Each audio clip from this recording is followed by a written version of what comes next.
If you've ever wondered what the American dream looked like for a woman in the early 20th century, you're about to meet her. Born to Irish and French Canadian immigrants and raised in Watertown, Margaret Major Wing made her way in the world as a bookkeeper, a wife, a mother, and a woman who outlived nearly everyone from her generation. Margaret Elizabeth Major was born June 28, 1887, in Nantucket, Connecticut. She was the daughter of Henry J. Major, an iron molder born in New York, and Margaret Leonard, a dressmaker from an Irish immigrant stock.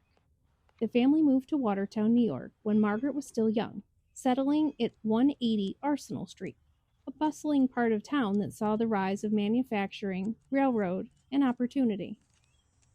In the 1910 census, Margaret is listed as a stenographer living in a boarding house, a working woman in a changing world.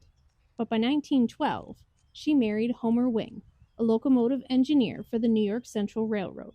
She was 25 years old. Their union was one of local admiration. They lived in homes across Watertown, from Coffeen Street to Arsenal Street, eventually buying a house on West Flower Avenue, a symbol of stability and upward mobility. Homer's work on the railroad was steady, and Margaret held a home together through decades of change. Their only daughter, Dorothy Marie Wing, was born in 1914 and would go on to become a teacher and social worker with degrees from St. Lawrence and Syracuse University. Dorothy's path was likely influenced by the quiet strength of her mother.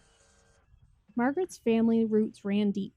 Her paternal grandparents, Pierre Bertrand dit Major and Emily St. Amour, were French Canadian immigrants who settled in Watertown in the mid 1800s. Her maternal side came from Ireland, Owen and Bridget Leonard, both born across the Atlantic. It was a family of tradespeople and laborers, blacksmiths and dressmakers, building a legacy from hard work and hope.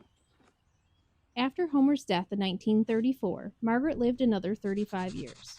Census records placed her in an apartment on South Massey Street in 1940, and by 1950 she had moved temporarily to Florida, perhaps for health or family reasons. She eventually returned to Watertown, where she passed away in 1969 at the age of 82.